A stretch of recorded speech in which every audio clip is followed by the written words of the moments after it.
अखंड ज्योत देवते तुझ्या निरांजनातली, अपार भाव भक्तीने तुझीच मूर्त पूजिली. त्रिशूल खड्ग घेऊनी विनाशण्या असुर ये, बनून रौद्र कामिनी प्रकाशण्याति वीर ये. सिंधुदुर्गातल्या सामान्य स्त्रियांची असामान्य यशोगाथा. नवरात्रीनिमित्त खास कार्यक्रम सिंधू दुर्गा. पहा फक्त सिंधुदुर्ग लाईव्ह वर. नमस्कार, मी जुली पांगा. आपण पाहताय कोकणचं नंबर 1 महा चॅनल सिंधुदुर्ग लाईव्ह. सिंधुदुर्ग लाईव्हच्या सिंधुदुर्गा या नवरात्री निमित्त विशेष कार्यक्रमातनं आपण सामान्य महिलांची असामान्य यशोगाथा पाहणार आहोत. आज आपण अशा एका महिलेला भेटणार आहोत ज्या नवी पिढी घडवणाऱ्या शिक्षिकेची भूमिका जेवढ्या सक्षमपणे निभावतात तेवढ्याच सक्षमपणे एक खेळाडू म्हणूनही नावलौकिक मिळवतात. ॲथलेटिक्समध्ये त्यांनी नॅशनल पर्यंत मजल मारली आहे. या त्यांच्या संघर्षाविषयी आपण जाणून घेणार आहोत. मूळच्या सावंतवाडीतील आणि आता भडगाव हायस्कूलमध्ये कार्यरत असलेल्या शिक्षिका माधुरी खराडे मॅडम, आपलं मनपूर्वक स्वागत. नमस्कार मॅडम. तुम्ही एक शिक्षिका असण्याबरोबरच तुम्हाला अनेक गोष्टींची आवड आहे, म्हणजे जसं की नृत्य, खेळ असेल, त्याच्याबरोबर नाटिका असतील किंवा योगही तुम्ही करता. ह्या सगळ्याविषयी आपण जाणून घेणारच आहोत. पण पहिल्यांदा तुमच्या शिक्षिके या पेशाबद्दल आपण जरा बोलूया. आता साधारण किती वर्ष झाली तुम्ही या क्षेत्रात कार्यरत? 22-23 वर्ष झाली आता. सह्याद्री माध्यमिक विद्यापीठाला मी आज 22-23 वर्ष नोकरी करते. अतिशय सुंदरपणे. मला तिथे कोणताही त्रास नाही आणि आम्ही तिथे शिकवत असताना सुद्धा अनेक मुलं घडवली आणि त्याही मुलांनी आम्हाला अशी साथ दिली. आजही कुठे भेटले तरी आम्ही भडगाव हायस्कूलचे विद्यार्थी किंवा विद्यार्थिनी हा शब्द त्यांचा असतो. आणि त्यामुळे इतकं वाटतं की आपण जन्माला येऊन नुसतंच जन्माला आलो नाही तर आपल्याबरोबर त्यांचंही कार्य केलं. कारण काही मुलं गरीब मुलं येतात, त्यांना पुढे नोकरीसाठी अनेक प्रसंग येतात. कारण प्रत्येकाकडे पैसा असेल असा नाही. मग खेळाच्या माध्यमातून, नृत्याच्या माध्यमातून, त्यांना दिलेल्या मार्गदर्शनातून, कारण आमचं कर्तव्य आहे. कारण त्यांनी जन्म देणारी एक आई असते आणि ज्ञान देणारी दुसरी आई असते, तीच त्यांची खरी आई असते. कधी कधी मुलं आपल्या आईपेक्षा शिक्षक किंवा शिक्षकांना आपल्या मनातील सर्व सांगतात. त्याचवेळी कुठेतरी हृदयाला वाटते, अरे आपल्यापेक्षा ती पण मुलं दुःखी आहेत. म्हणजे आपल्याकडे पैसा आहे पण त्यांच्याकडे सगळं असेलच असं नाही. अशा वेळी त्या मुलांना आम्ही कोणत्या माध्यमातून तुम्ही कसं जायला पाहिजे, 10वी नंतर तुम्ही काय केलं पाहिजे, आम्ही हे काय करतो, मग त्यांच्यापुढे आमचा आदर्श दिसतो की मॅडम किंवा इतर सर एवढ्या वयामध्ये एवढं करू शकतात तर आम्ही मागे का. पण खूप मुलं आमची माझ्या अगोदर असलेले नार्वेकर सर, कोकरे सर किंवा इतर शिक्षकांनी मुलांना इंटरनॅशनल पर्यंत नेलं. आज ते नोकरीला चांगले आहेत. नंतर मी आल्यानंतर त्यांना मी साथ दिली. तेही मुलांना घेऊन पुढे गेले की आता माझा मुलगा पण त्याच शाळेमधून, मोठा मुलगा प्रितेश हा आज PSI झाला. त्याचे मार्गदर्शक पहिले मी असल्यापेक्षा त्याचे गुरु नार्वेकर सर, कोकरे सर असे जे शिक्षक होते त्यांनी त्यांना पुढे नेलं. ज्ञानातून पुढे गेले. दुसराही मुलगा ज्ञानातून पुढे गेला. मग हे मुलं बघत असताना आणखी 10 मुलं तयार झाली. मग आम्ही एखादा खेळ खेळून आलो किंवा एखादा मुलगा जिंकला की त्या मुलांचा तोच गेम असतो किंवा एखाद्या मुलाने नंबर काढला की त्यांना वाटतं आम्ही पण काढावं. असं म्हणजे आमची सगळ्यांची एकता आहे शाळेमध्ये. मग आम्हाला आमची संस्था म्हणा किंवा आमचे शिक्षक आम्हाला साथ देतात की तुम्ही खेळा पण, अभ्यास पण घ्या आणि मुलांचं नाव उज्ज्वल करा की त्यांनी कधीही असं दुःख वाटू नये की आम्ही गरीब आहो आणि श्रीमंतांचीच मुलं पुढे जातात. असं आमच्या ह्या भडगाव हायस्कूलला कैलास MD सावंत सर होते. यांनी ह्या मुलांना सगळ्यांना एक शिकवण देऊन गेले. तेच आमचे सगळे शिक्षक आम्ही हे पुढे घेत गेलो. आज तुम्ही एक शिक्षिका म्हणून काम करत असताना, अनेक विद्यार्थ्यांना घडवत असताना तुमच्यातला जो खेळाडू आहे तो अजूनपर्यंत तुम्ही तसाच ठेवलाय आणि अजूनही तुम्ही त्याची प्रॅक्टिस वगैरे करताय. पण थोडंसं मागं जाऊया. तो काळ, त्यावेळेचा काळ, ज्यावेळी तुम्ही नुकतंच शिक्षण घेतलं असेल किंवा त्यावेळेपासून तुम्ही खेळाडू म्हणून पुढे येत असाल, तर ही जडणघडण कशी होत गेली खेळाडू बनण्याची? पहिल्यांदा लहानपणी माझे वडील कबड्डी खेळायचे. कारण माझे वडील पहिले टीचर होते, नंतर शिक्षण विस्तार अधिकारी खराडे साहेब म्हणून रामदास पुंडलिक खराडे. मग मला बाबांचं कौतुक वाटायचं. बाबा म्हणजे डोंगर चढायचे, तिथून ते लाकडं बिकडं आणायचे आणि आम्हाला घेऊन जायचे. आम्ही जेव्हा शाळेत जायचो किंवा लहान असताना, मी विस खांडेकरची विद्यार्थिनी, मग वडील आमचे कधी कधी आम्हाला अखेरी ते नेमळ्यात चालतच आणायचे. आम्ही चालायचो, आम्हाला काहीच वाटत नव्हतं. चालणं म्हणजे या पायातलं यंत्र वाटायचं आम्हाला. मला स्वतःला वाटायचं, मला वाटायचं की हे पाय म्हणजे जसे आपण सायकल म्हणतो ते हे मधले गोटा हा यंत्र आहे. आणि त्याला जर मी लवंग नाही घातला तर तेल नव्हे चालण्याचं, तर ते माझे पुन्हा जड होणार. पण मला लहानपणापासून वडिलांपेक्षा मी चालायचीच पुढे. पण आमच्या वडिलांवर चालल्यामुळे आम्हाला कधीच वाटलं ना आम्ही किती किलोमीटर आज. आणि एसटी असायचे, ठराविक एसटी असायच्या. कधी आम्ही नेमळ्या हायस्कूल वडिलांबरोबर चालत आलो का आम्हाला कधीच वाटायचं नाही की आभाळात असे बघत चालतो, उल्का बिलका जसे चांदण्या. वडील पुढे असायचे, गप्पा मारायचे, त्यांचे मित्र असायचे. हे माझं वैयक्तिक. मग आम्ही कधी घरी पोहोचलो आम्हाला कळायचं नाही. पण सकाळी उठून पुन्हा ज्यावेळी मी 11वीला गेली साळगाव हायस्कूलला, तेव्हा नेमळे ते साळगाव माझे गावातले सगळे मित्र म्हणजे मित्रमैत्रिणी आम्ही चालत जायचो नेमळ्या साळगाव कॉलेजला आणि पुन्हा साळगावातनं आम्ही चालत यायचो. हे माझं रुटीनच असं आहे. आम्हाला असं वाटत नाही की आम्ही कधी बसलो. आम्ही काम, आमची आई शिस्तबद्ध होती, ती पण शिक्षिका असल्यामुळे घरात एकदम कडक वातावरण होतं. कडक असं म्हणता येणार नाही, कारण जर तर कडक नसतं ना तर आज मी एवढी घडूच शकली नसते. बरोबर. कारण मी एकटी मुलगी आणि मला 2 भाऊ आहे. ते त्यांचं कसं मत होतं आई वडिलांचं की मुलांना कोणी असं शिंतोडे उडू नये, कोणी वाईट म्हणू नये, कुणाकडे हात पसरू नये. पसरावे पण कसे, नको त्या गोष्टीसाठी नाही. मग त्यांना शिस्त, पैसा हा आम्हाला कधी दाखवला नाही. मेहनत करणे, सकाळी काम. आई आमची शिस्तबद्धच होती. सकाळी मुलगी एकटी असली तरी तिने शिस्तीत वागावं. तिला कोणी असं तिने म्हणू नये मला हे काम जमत नाही, मला काच येत नाही, मला येत नाही, मी कुठेतरी मोठ्या साहेबाची मुलगी, हा तिला आवडत नव्हती. की तुम्ही कष्ट करा, मोठे व्हा आणि तुम्हाला तुमचं ह्या जगामध्ये स्वतःला जगता आलं पाहिजे. मग ते आम्हाला आई पाखराचं उदाहरण द्यायची की चिमण्या असतात, ते आई काय करते मुलांना मोठी जाईपर्यंत त्यांना ती नेहमी सगळं खाऊ घालते. पण ज्यावेळी त्यांना पंख फुटतात त्यावेळी ती काय करते, दूर राहते. दूर राहून काय सांगते, उडा म्हणून. जर ती उडली नाही तर आई टोचून मारते. का मारते तर ती सांगायची समाजाने टोचण्यापेक्षा मीच माझ्या मुलांचा उद्या कोणी काय त्यांचं तिथेच होऊ दे, यासाठी असे आई आम्हाला उदाहरणं सांगायची. माझी मावशी पण इन्कम टॅक्स ऑफिसर होती, तिचे संस्कार आमच्याकडे आले. माझे आजोबा म्हणजे आईचे वडील सब इन्स्पेक्टर इंग्रज काळातले होते. आणि मामा माझे एक अभ्यासू वृत्तीचे, ते पाठ हायस्कूल पाटला शिक्षक होते, ते पण ज्ञानी होते. म्हणजे हे सगळं मिश्रण होतं. आणि ते घरातलं एकदम सुशिक्षित वातावरण. आणि हे जे बाळकडू ऍथलेटिक्स म्हणून जे तुम्हाला बनवण्यासाठी मिळालं ते बाबांकडून वडील. आणि माझे नेमळ्या हायस्कूलचे माझे आत्माराम राऊळ सर आणि फोंडू सावंत सर, मला खेळायची आवड असायची. आणि मला नेहमी नाही आलं तरी मी सरांना सांगायचे सर मी येऊ, लांबडीत भाग घेऊ.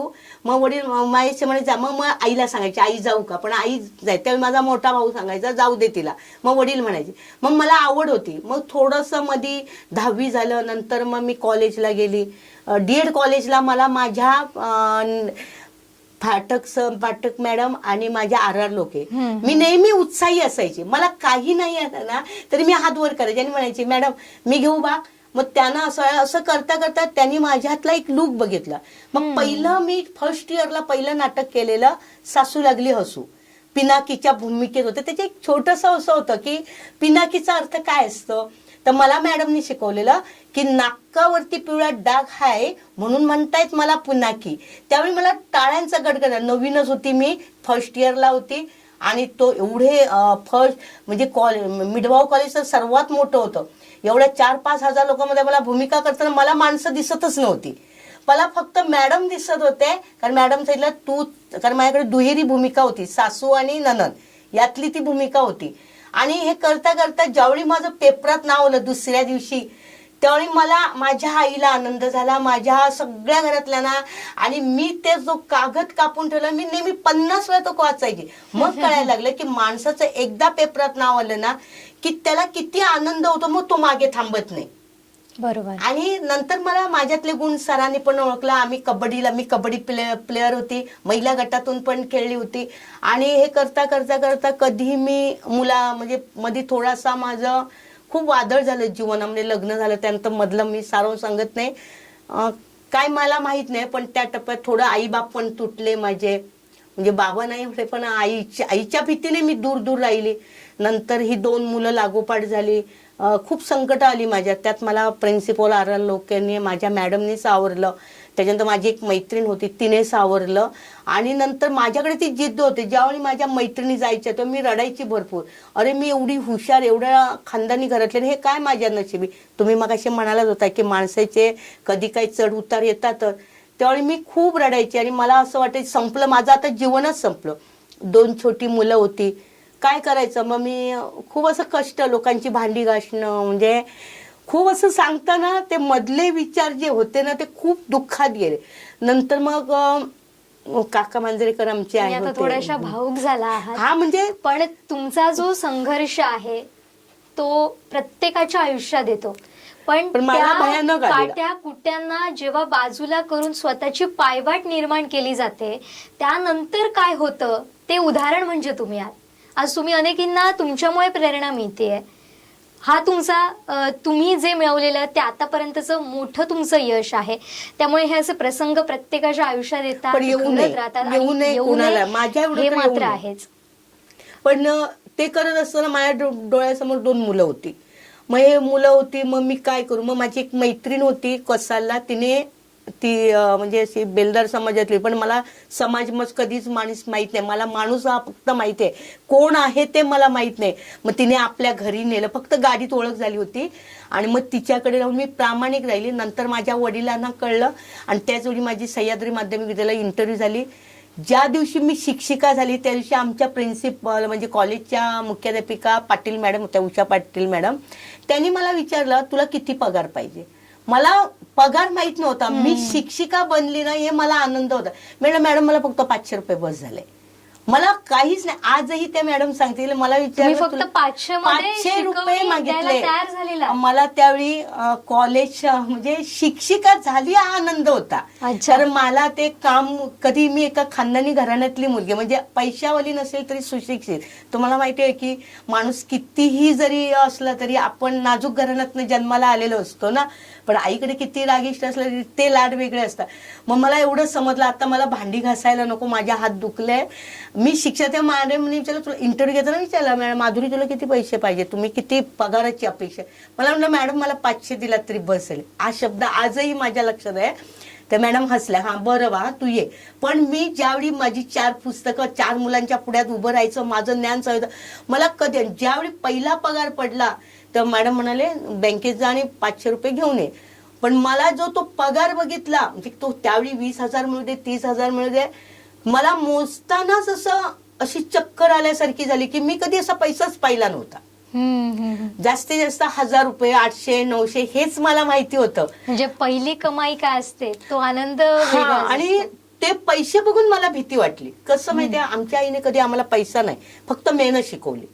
आणि पैसा जर आईने शिकवलं असतं आम्हाला तर आज आम्हाला माणसापेक्षा पैशाची किंमत आणि दुसऱ्या माणसाला कधीच आम्ही विचारलो नसतो. बरोबर. आणि त्यामुळे हळूहळू मग पुढे गेली. मला माझ्या तेंडुलकर पाटील मॅडमनी मला पुढे आणलं आणि मला सगळ्यात हौस पहिला सांगते मॅडम, मला पहिल्यांदा माझी निवड झाली तर मी स्काउट गाईडर होती, आदर्श होती मॅडम. आजही मी कोणी जरी तुम्ही म्हटलं मॅडम हे काम करा मला कुठलीही लाज वाटत नाही, कारण मी स्काउट गाईड मध्ये सदैव तयार हा शब्द महत्वाचा आहे. तो तुम्ही श्रीमंत नाही कोणाचंही काम असू दे सदा आणि प्रामाणिक राहणं एकनिष्ठ राहणं हे आमच्यामध्ये आजही. मी स्काउट गाईड मध्ये मला 7-8 पुरस्कारच्या वर मिळाले. मी आज राज्य संघटनेवर पण आहे. आणि दुसरं म्हणजे मला हिमालय उड बॅच केली मी. नंतर मी राष्ट्र सेवा दलची आहे की जिथे साने गुरुजींसारखे सुंदर विचार. मी आज ढोल पथक खेळते, लेझिम मध्ये आहे, तेही फोटो आहेत माझ्याकडे. मला असं वाटतं की मी खरी होती खडा हिऱ्याचा होती, पण काही जणांना ओळखायला उशीर झाले. असो ते ओळखलं नाही म्हणूनच मी आज एवढी पुढे गेले. आणि तो जो सगळा कठीण काळ होता तुमचा आणि त्या कठीण काळानंतर तुम्ही पुन्हा एकदा उभे राहिलात आणि खरी खेळाडू म्हणून तुमची जी ओळख निर्माण झाली ती त्याच वेळेपासून खरी तर झाली. तर तो प्रवास कसा होता? खेळाडू म्हणून कधी ओळख झाली जेव्हा मी शाळेतली मुलं न्यायची माझ्याकडे. सर आमचे सगळीच नार्वेकर सर पहिले आमचे क्रीडा शिक्षक मला म्हणायचे चला मॅडम आम्ही जाऊया खेळायला. मुलीने तुम्ही मुली सांभाळायच्या. मग माझ्याकडे ते गुण होते म्हणून मला नार्वेकर सरांनी पण खूप साथ दिली. कारण कुठलाही शिक्षक आपण क्रीडा शिक्षक असताना दुसऱ्याला साथ देणार, पण आमच्या शाळेत असं नव्हतं. मुलींचं शेवटी मुली होत्या, मॅडम तुम्ही मुली, कारण मी उत्साही होती, पहिली मी उत्साही होती. मग आम्ही मुलींचा गट, मुली आमच्या नॅशनल पर्यंत कबड्डीला गेलेल्या आहेत आणि मग आम्ही खेळायला जायचो. मग मला मी एकदा पहिल्यांदा मी खेळायला घेऊन गेल्यानंतर आमच्या तेंडुलकर मॅडम सावंतवाडीच्या माठेवाडच्या त्या असोसिएशनच्या प्रमुख, त्यांना शिवछत्र पुरस्कार मिळाला. त्यांनी माझं रनिंग बघितलं की मी मुलांबरोबर धावायची. मग त्यांनी मला हेरलं आणि म्हणाले माधुरी तू महिलांमधून उतर, म्हणजे पहिल्यांदा गट असतो महिला म्हणजे 18 वर्षापासून ते ओपन पर्यंत. तर मी हा म्हटलं. पहिला माझा 8वा नंबर आला, नंतर पुढच्या खेळात 7वा आला आणि 1 ते 3 आजही सोडलेला नाही मी.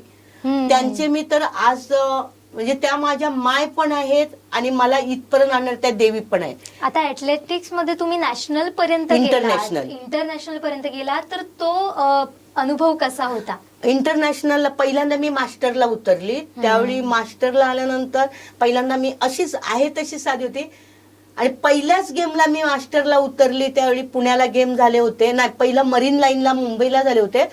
त्यावेळी माझ्यावर मला काय वाटलं महिला गटामध्ये मी 45 ते 50 पर्यंत गट होता. त्यावेळी मला वाटलं की नाही जिंकणार, म्हणजे 45 पण नाही, 40 पासून ते 45 ला पहिलं होतं. आता मी 45 ते 50 ला आहे. तर मला काय वाटलं कोण नसतात लेडी. मॅडम अक्षरशः जर तुम्ही बघाल ना तर आपल्या इकडे महिला खेळत नाही, तर तिकडच्या मुंबई संपूर्ण ऑल महाराष्ट्रातल्या सांगली बिंगली इचलकरंजी सगळ्या एकूण आमचे आजही माझ्याकडे फोटो आहेत. एका लाईनीत आम्ही 30 जण म्हणजे 40 ते 45च्या गटामध्ये सगळ्या मुली महिलाच जास्त खेळतात. आणि मला वाटलं मी इथे टिकू शकेन का. त्यामध्ये पोलीस मधल्या पण येतात, नोकरी करणाऱ्या येतात, सगळे येतात, पोलीस मधल्या जास्त असतात. मी शांत होती. मला असं वाटलं ना मी नाही जिंकणार, कारण मला जरा थोडं, कारण शेवटी ते किती माणूस हुशार असला तरी तर घाबरतं. ज्यावेळी मी 1 राऊंड 2 काही थोड्या कसं, कारण ज्यावेळी वॉकिंग करतो ना आपण जेव्हा चालतो ह्या पायाचा गुडघा नेहमी ताट पाहिजे, मग त्याच्यामध्ये बाहेर काढले. त्याच्या शेवटी आम्ही 12 जण उरलो. तर थोडी आशा मला वाटलं, कारण त्यावेळी आमचं 10 किलोमीटर वॉकिंग होतं. 10 किलोमीटरचे 25 राऊंड मारायचे होते. मी शांत डोकं घेतलं आणि माझ्या पुढे जी एक होते ना त्या मुंबईच्या महिला होत्या, त्या मी आणि एक नॅशनलला चंद्रपूरची ह्याची पंजाबची होती. शेवटच्या टप्प्याला आजही मला आठवतं की मी ज्यावेळी मला कळलं, कारण त्याच्यामध्ये खूप रनिंग पेक्षा ते चालण्यामध्ये 3 स्कोप जातात, त्याच्यामधून मी ज्यावेळी आली ना तेव्हा मला कळलं मी सेकंड नंबर मारला त्यावेळी, पण त्या सगळ्या लोकांनी कौतुक केलं. तेव्हा मला कळलं मी 50 सुद्धा टिकू शकते 1 ते 3 मध्ये. आज ते फोटो पण माझ्याकडे आहे. तो त्याच्यानंतर मी ज्यावेळी ग्राउंडला उतरायची ना त्यावेळी मला सगळा महाराष्ट्राचा सपोर्ट असेल, माधुरी आम्हाला मेडल पाहिजे. त्यामध्ये रिलेला पण आम्ही खेळतो, मी रिलेला पण उतरते आणि आजपर्यंत मी आत्ता खेळते. कालच मला फोन आला का मॅडम फॉर्म माधुरी भरून टाक. म्हणजे मला खेळ हा माझ्या जर खेळाला कोणीतरी दुखवलं ना, खेळू नको म्हटलं तर मला जीवनात काही नको. पण मी माझ्या मुलांना पण सांगितलं बाळा मला काही नको, फक्त माझं मैदान कोणी हिसकावून घेऊ नका तर मी तुम्हाला तुटेल. अच्छा. कारण मला सगळ्यांनाच माझं सांगणं आहे की माझ्या ग्राउंडला कोणीही मला तिथून दूर करू नका, बाकी सगळ्यांकडनं दूर केला तरी चालेल. आता तुम्ही खेळाडू म्हटलं की सराव हा आलाच आणि सरावाची सुरुवात तुमची कशी असते, म्हणजे दिनक्रम तुमचा काय? सकाळी मी 4ला उठली की माझ्या घरातलं आवरलं की म्हणजे आपला मसाज केला की मी ग्राउंडला सुटते. की पहिलं आता ज्यावेळी आता मॉर्निंग स्कूल झाली त्यावेळी असताना मी 4, 6:30 पर्यंत मी राऊंड मारते आमच्या क्रीडा संकुलनात. 35 राऊंड मारते, किती मारते जमीन. शाळेतून इकडे आलं, काम आवरलं का शाळेत गेलं, शाळेमध्ये का आमचं चालणंच असतं. आता घरी आली की रात्री मी 9 ते किंवा 10 ते 11:30 पर्यंत आमच्या घराच्या ज्या मी जिथे राहते तिथे मी रनिंग करत होते. सगळ्या लोकांना माहिती आहे वॉकिंग पण करते, रनिंग. आता सध्या मी कशी कोरोनात मी घरात करायची, आता सध्या माझं मी बरोबर इथून 4:30ला बाहेर पडले की 7ला घरी येते. माझंच मी करते रनिंग बिनिंग, थोडा योगा करते. आणि आता मी सध्या जिम लावली आहे, म्हणजे ते माझ्या पायाला जरा तिथे रनिंग करायला मिळते. ते 2च दिवस झाले ते जिम करतोय. आज सुट्टी असल्यामुळे मी गेली नाहीये, इकडे आली, मग जिम केले. मग मला माझं मी रुटीन ठेवते तिथे. कुठे खाणं माझं खूप कमी आहे, लाईटली पेस किंवा मला जर वाटलं तर मी खाते. जेवढं कमी खाते तेवढं माझं रनिंग होतं. म्हणजे आहार कमी त्याच्याबरोबर थोडीशी वर्कआउट ह्या सगळ्यामुळे तुम्ही अजूनही तेवढेच fit आहात. आजही आम्ही रांगणागड चढायला होतो. आम्ही आता रांगणागडवरनं आलो. आम्ही सगळ्यात फर्स्ट रांगणागड. म्हणजे मला डोंगर चढायला आवडतं. मला एवढंच माहितीये, महिलांनी पहिल्यांदा आपलं जर ताकद आली पाहिजे आपल्या, तर आपलं जसं पहिलं काम वाकून झाडू मारणे, भांडी घासणे, हसतमुख राहणे, कोणाचं चेष्टा न करणे किंवा नेहमी आहेत ती कामं थोडं वाटप वाटणे, फेरफटका मारून येणे, आनंदी राहणे, तर कोणाला कोणताही आजार होणार नाही असं मला वाटतं. सध्या कोरोना काळात ह्याचा आपल्याला जास्त अनुभव आलाय. आता माधुरी खराडे म्हणजे जशा शिक्षिका आहेत, जशा खेळाडू आहेत, जशा त्यांना नाटकाची आवड आहे, तशीच माधुरी खराडे मॅडम छान कविताही करतात. तर त्यातली एखादी कविता आम्हाला ऐकायला मिळेल का? आता सांगू म्हणजे पाठ एवढी नाही, मी लिहिते आणि लगेच वाचायला घेते, पण एक 2 ओळी फक्त. शब्दातून कसे सांगू तुला, शब्दातून सांगू तुला कसे, माझे जीवन मलाच नाही माहिती. होती मी एक बालिका, त्यातून झाली एक सजला सपला, अबला असून सुद्धा एक सुंदर गृहिणी, सुंदर ज्ञानी, सुंदर खेळाडू. तुम्ही तुमच्या या 2 ओळींमध्येच तुम्ही तुमचा जीवन प्रवास संपूर्ण सांगितलात. आज तुम्ही अनेक विद्यार्थी जसे घडवतात त्यांना मोठं झालेलं पाहून तुमचा ऊर अभिमानाने फुलून येतो. त्याचबरोबर आज तुम्ही तुमच्या मुलांनाही एका वेगळ्या उंचीवर ठेवलंय, त्यांनाही स्वतःच्या कष्टानं तुम्ही त्यांना शिक्षण दिलंय. तर आज त्यांनी मिळवलेले यश पाहून आई म्हणून काय वाटतं? आई म्हणून शब्दात सांगणं सुद्धा खूप आहे की न भूतो न भविष्याचं. वाटलं नव्हतं की एक आई, बाप पण असतो, पण एक आई आपल्या संकटाला कुठे बाजार न मांडता स्वतःच्या विचाराने, स्वतःच्या ज्ञानाने, की आईने दिलेलं थोडं कष्टाचं ज्ञान, वडिलांनी दिलेलं विचार, गुरुनी दिलेलं मला ज्ञान आणि कसं जावं, एकलव्यासारखं मी केलंय.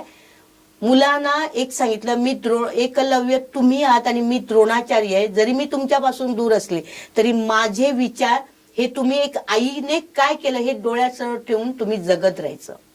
मला दुःख होऊ नये किंवा माझ्या मुलाने, माझी मुलापेक्षा तुम्ही समाजाची पण मुलं आहात, कारण मी तुमच्यावर दिवसभर प्रेम करू शकणार नाही, कारण माझी शाळेची मुलं आणि तुम्ही हे सारखीच आहात. एक वेळ रात्री मी तुमच्याशी गोड बोलेन, पण दिवसभरात माझा मुलगा म्हणून मी कौतुक करणार नाही. त्यावेळी समाज तुमचं कौतुक करणार. आणि नेहमी आदराने जगायचं, दुसऱ्याला नेहमी आदर द्यायचा आणि सत्मार्गाने जायचं. हे त्यांनी स्वीकारलं. आईचं कष्ट बघितलं तिने, कदाचित त्यांनी खूप काही बघितलेलं आहे, ते शब्दात सुद्धा सांग. जास्त करून माझ्या मोठ्या मुलाने बघितलं. ज्यावेळी माझ्यावर 20 पडली होती, 2 ऑक्टोबर 2009ला पायका स्पर्धा चालू होत्या, माझ्यावर वीज कोसळली. त्यावेळी मुलगा इथे नव्हता, ते जठर साहेबांकडे गेला होता. त्यावेळी मला हिरलोक हायस्कूलचे म्हाडगुत सर आणि कुडा हायस्कूलचे आरोस्कर सर होते. त्यांनी मला त्यातनं जगवलं आणि इतर पण होते, पण पहिल्यांदा मला म्हाडगुत सरांनी आणि त्या 2 सरांनी मला काय घडलं होतं त्यावेळी? पायकाच्या स्पर्धा चालू होत्या आणि 2000 मीटर आणि 1500 मीटर रनिंग चालू होतं. माझ्या 3ही मुली फर्स्ट होत्या आणि मी त्यांच्या पाठून धावत होती, कारण मुलींना कोणाचा तरी मार्गदर्शन असला तरच मुली धावतात. मग मी त्यांच्या पुढे मी असायचे, मी आणि त्याच्या पाठोपाठ कुडाळ हायस्कूल, हिरलोक म्हणजे सगळीच मुलं होती. आणि माझ्या मुलीला एक मुलगी जी होती मेलिसा म्हणून, तिला कसं खेळल्यानंतर चक्कर यायची, मग तिला पकडण्यासाठी तोच आगीचा लोळ आला. मला काही शब्द आठवले, कोणीच म्हटलेले की खराडे मॅडम वर या 20 कोसळणार आता. पण तोपर्यंत मी खाली पडली. हा भाग पूर्ण जळला होता, डोळा गेला होता, हा पूर्ण भाग काळा झाला होता, केस गेले होते व 14 दिवस मी पणजीला होती. पण मला त्या भाडगुत सरांनी आणि हिने वाचवलं, नारोलकर सरांनी. म्हणजे ते तर मला सगळ्या लोकांना माहिती होतं, पण त्यांनी जीवदान दिलं, देव त्यांच्या रूपात आला होता. पण मी नंतर गोळ्या बिळ्या सोडल्या आणि आयुर्वेदिक केलं. म्हणजे ते हे सगळं गेलेलं मला वाटलेलं आता माझी चामडी येणार नाही. आणि मग मी त्यातनं आयुर्वेदिक म्हणजे मधबीत लावून ते पूर्णपणे आपणच गेलं. आणि परत डोळा माझा पुन्हा बंद झालेला आपोच उघडला.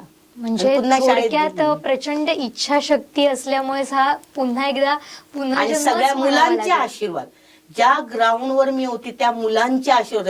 जर मला काय झालं नसतं तर त्या मुलांना जाणार, कारण त्या बाजूला गोळाफेक चालू होतं, इकडे रनिंग चालू होतं, इकडे लांब उडी चालू होती.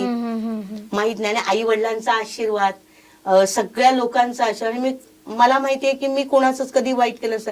देवाला पण प्रश्न पडला असेल ना, मी जर त्यांना मुलं पण देवाला दिसली असतील, तिची 2 मुलं आहे, असं पण असेल माहित नाही मला. पण ह्या विश्वामध्ये परमेश्वर आहे. आपले विचार, आपण पैशापेक्षा माणसाचं मन महत्वाचं आहे. पटकन दुसऱ्याला बघितलं तिथे दया आली ना तर परमेश्वराला त्याची दया येते. पैसा महत्वाचा नाही. माणूस काय घेऊन जाणार आहे सांगा मॅडम? आज एवढी कोरोनामध्ये माणसं गेली, काय घेऊन गेली? काही घेऊन गेली नाही. आली न कुठे गेली माहित नाही, पण आपण आपल्यासाठी तरी चांगलं. आता कालच्या कोरोनात खूप जणांना मी लोकांना कोरोना, पण मी त्या लोकांना गपचूक जाऊन कोरोनाला मदत पण केलेली आहे गपचूक. मी देवाला म्हटलं मी जाते, मला कोरोना होईल काय मला माहित नाही, पण त्यावेळी त्या लोकांना पेज देणे, कोणाला काहीतरी मदत करणं हे माझं कर्तव्य होतं. त्यावेळी मी बघितलं नाही. मी जर घरात बसून राहिले असते आणि उद्या मला कोरोना झाला असता तर मला कोणी काय दिलं असतं, ह्याच विचार ठेवून जाईल. मी आजही डॅशिंगच वागते. खूप वागते. मला असं वाटतं नाही की का घाबरून, आपण कुणाचं वाईटच करत नाही, तर असं दयाळू पण आहे आणि डॅशिंग पण आहे. कुस्त्या माझ्या शाळेतल्या मुलींना पण मी कुस्ती प्लेअर बनवलं. डॉज बॉलला मी मुलींना, डॉज बॉल हा नवीन गेम आला होता, ते मी मुंबईच्या टीम मधून खेळलेली. आणि मुलींना पण आमच्या शाळेतले मुलींना, आता काल 10वीच्या एका मुलाला डॉज बॉलमुळे 5 गुण मिळाले, पटकन मिळाले. या तुमच्या सगळ्या कार्यासाठी तुम्हाला महाराष्ट्र शासनाचे काही दोन पुरस्कार मिळाले, तर त्या पुरस्कारांविषयी सांगा. त्यावेळेचा आनंद काय होता, त्यावेळीची प्रतिक्रिया काय? मला महाराष्ट्र शासनाचा पहिला राणेसाहेबांच्या हस्ते, आपले नारायणराणांच्या हस्ते, आणि एवढ्या मोठ्या ग्राउंड माझं नाव पुकारले. त्याच्यावर मी मुंबईला खेळत होती. मला तेंडुलकर मॅडमचा फोन आला की मॅडम तुम्हाला महाराष्ट्र शासनाचा पुरस्कार मिळाला. आणि पुरस्कार मिळाला मी कुणाला सांगू काय? पहिला माझ्या मुलांना सांगितलं, म्हणजे माझ्या 2 मुलांना माझ्या मॅडमनी मला केलं. आणि ज्यावेळी मी त्या ड्रेसमध्ये त्या साहेबांच्या हस्ते पोलीस ग्राउंडवर घ्यायला गेली ना, त्यावेळी सगळे लोकांचा हात गडगडा, म्हणजे टाळ्यांचा गडगडा त्यांच्या हस्ते. मला माहित नाही की फक्त एवढं माहितीये की जन्माला येऊन मी झाशीची राणी सावित्रीबाई फुलेने दिलेली शिकवण आणि अहिल्याबाई जिजाऊ सगळं माझ्या डोळ्यासमोर येतं की आम्ही कुठेही कमी नाही आहोत. आणि सगळ्या लोकांचा त्यावेळी लोकांनी परत मला हाच पुरस्कार आता कालच्या 26 जानेवारीला मिळाला. त्यावेळी मला वाटलं की आता हे कौतुक नाही तर आपल्यावर कोणीतरी जबाबदारी टाकली. आणि ती जबाबदारी करताना फुकटचा नाही मिळत. काही लोकांना असं वाटतं काय मिळालं का, ओळख असते, ही वाक्य पण लोकांची तोंडातनं आलेली आहे. तेव्हा म्हटलं ह्यांच्याकडे उत्तर द्यायला माझ्याकडे काहीच नाहीये, पण त्यांनीही करावं. ज्यांनी मला सांगितलं की हे का उळकीवर होतात, त्यावेळी मला वाटलं अशा लोकांना देवाने शक्ती देवं आणि मुखातून त्यांच्या चांगले शब्द येऊ. कारण मॅडम तुम्ही इथे बसलायत, पण तुम्हाला माहितीये हे मुलाखत घेताना सुद्धा तेवढं सक्षम राहावं लागतं. कारण ते ज्ञान माझ्याजवळ असेल असं, माझं ज्ञान तुमच्याकडे असेल असं नाही, पण तुम्ही तुमच्या जागेवर खूपच ग्रेड आहात आणि मी माझ्या जागेवर आहे.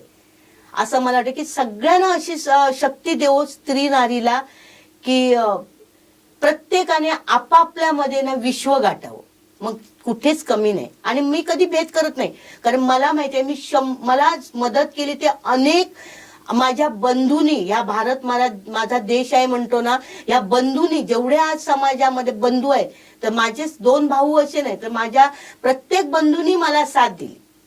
आणि हेच माझे बंधू. मी कधी म्हणत नाही की पुरुष वाईट, एखादा असतो, एखाद्याने केलं असेल म्हणून सगळेच वाईट करत नाही. कारण मी जन्म झाल्यापासून आजपर्यंत मी खूप ठिकाणी वावरली, जंगलातनं वावरली, कुठेही मला कोणी त्रास दिला नाही. कारण आजही म्हणतात खराडे मॅडम त्याच त्या खेळाडू आहेत.